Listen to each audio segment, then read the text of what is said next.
Hello and welcome back to Revolution Beauty's YouTube channel. Don't forget to hit subscribe and turn that notification bell on and give this video a thumbs up so we know to do more of these in the future. Today is a super exciting video because we're going to strip it down to basics and we're going to go through how to apply false eyelashes. We have 4 new styles of lashes and we also have our false eyelash glue as well. So let's go through the styles and then I'll show you exactly how to apply them because let's be serious, it sometimes isn't the easiest thing.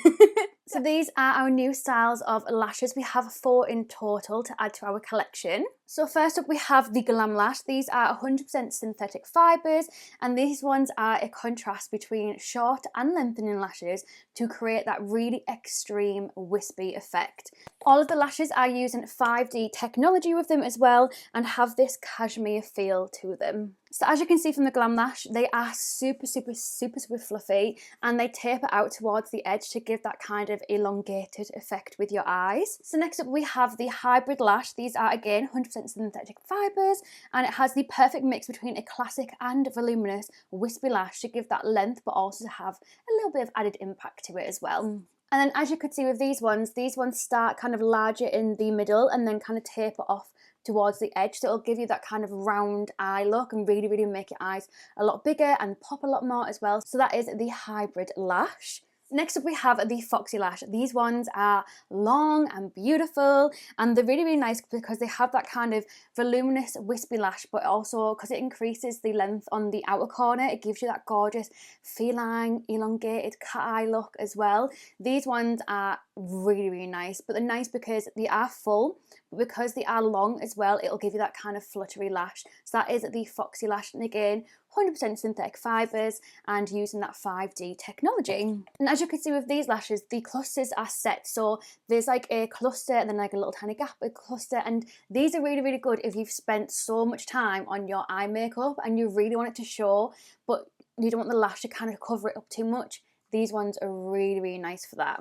And then last but not least we have the Showstopper Lash. So again using the 5D technology, 100% synthetic fibres, but these ones are kind of dramatic, spiky, wispy lashes. As you could see, these ones are shorter out of all the rest of them. I feel like if you are quite new to lashes, these ones will be really good. These are the kind of ones that I would recommend like my mum to have, and my mum's kind of new with applying lashes and new to wearing them. These are really good because they're not too dramatic, too scary. They're a lot more kind of wearable and you could definitely wear these during the day. I mean, if you're like me, I like all lashes, little, big.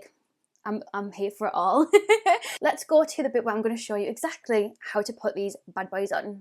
And because we have eyeliner on today, I'm going to go in with the Foxy Lash. These ones are really good for elongating the eye, give that feline flick that everyone's going for at the moment. So like I said in the description, these are voluminous wispy lashes, give you that kind of increased length at the ends to give you that long cat eye look. So this is what we're going to go for. So in regards to applying the lashes, obviously you want to take them out of the tub. So when removing the lashes from the lash line, be very careful and just kind of push them down and they will kind of come off the lash line. You can also pick them up from the outer corner, but again I would recommend being careful with them and just kind of stripping them off the actual container itself, like this. Something that I like to do, which I actually don't know if it makes any difference, but I like to just wiggle the lash and kind of curl them a little bit just so that it starts to kind of get used to being on that shape, because obviously our eyeballs aren't straight, so it gives you that a little bit of a curve to it as well. And then we need to actually weigh them up on our eyes to see whether they are the right length, whether we need to cut them down or not. So before you're going to put your lashes on, I'd always recommend putting on some mascara beforehand. Think of it as like kind of like the bra for your kind of false lashes. It kind of gives that bit of support. It gives the lash something to kind of not hang on to, but it kind of gives it that bit of extra oomph and a little bit of extra support for it. So what I always like to do is just take the lash with no glue or anything on, and I like to just rest it on my eye itself, just so I can see, because I have quite small eyes, just so I can see how big the lash is going to be, whether I need to cut any off. And this is the time for you to be like, actually, do you know what, I think it'd be good if I just cut a little bit off there. It's starting to kind of droop down and it's a little bit too big for my eye, so I always take it off. And with these lashes especially, which is really good, because they have the little kind of clusters of lashes, I always like to do one cluster and then see what it looks like. And then I know that when it comes to the other eye, when I measure that one up, if I do one cluster, they're probably most likely going to match because I've done one cluster on both one, if that makes sense. So I'm going to chop this cluster off. And I always recommend cutting from the outer part, because the inner part of the eye most likely has been designed to give you that tapered effect. So if you kind of cut from the inner part, you're going to have like a really, really long one here that doesn't kind of naturally progress, especially when it comes to a cat eye one. You want that natural progression of it being short to longer. So I'd always recommend cutting from the outside, the biggest part of the lash, and then popping that back on just again to see what it's like. This is why the mascara is so helpful, because it just gives you a little bit of a cage to kind of hold on to, so that you can see whether the actual lash is suitable for the eye or not.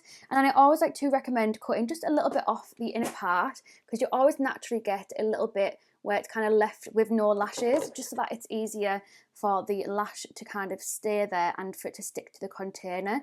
So I always cut that little bit off as well, because it's just an extra little bit that you need to stick down, so it just makes it a little bit easier.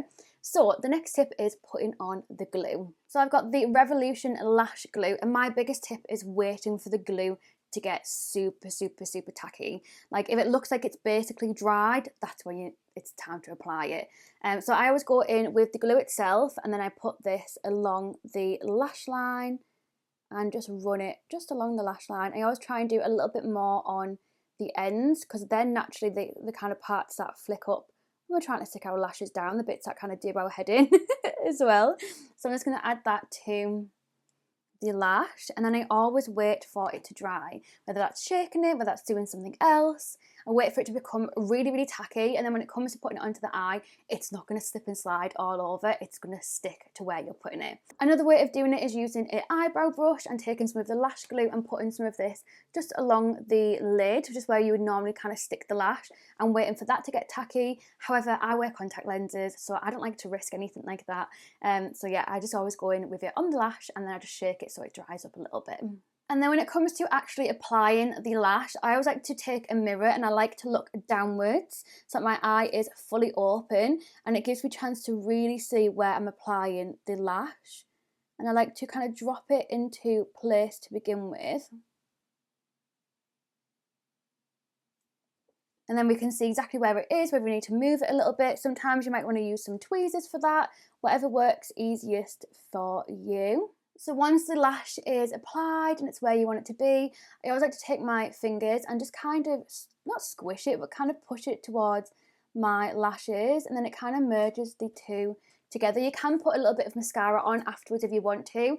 However, it can make the lash a little bit mucky, so it means that you can't reuse it as often, but you can just clean it if you wanted to. I do find it a lot easier when you have got eyeliner on to put false lashes on. I feel like it just makes it so much easier, because you kind of got that outline of where you want it to be anyway. It doesn't have to be 100% perfect, because the eyeliner does cover it up. So I'm going to put on the other eye and I'll be back with you in a second. And this is what the lashes look like applied. I am absolutely obsessed with them. So nice and fluffy, but also give you that really, really nice kind of elongated cat eye effect. I feel like it just goes really, really well with winged eyeliner. Wow. Okay, dog. I'm obsessed with these. And the amazing thing is, once you've already cut the lashes down, you're not going to have to do that whole process again the next time that you put them back on. So at least next time you know that you just need to remove the glue, give them a little bit of a clean, and then reapply, and everything is just fun and dandy. It's super, super easy to do. If you have any questions or if you want any more kind of how-to tutorials, please let us know in the comments down below so we can get that done for you. Don't forget to follow us on our social media linked down below. My own social media is also linked if you want to go check out anything from me. But yeah, thank you so much for watching, and I hopefully will see you in our next video. Bye everyone.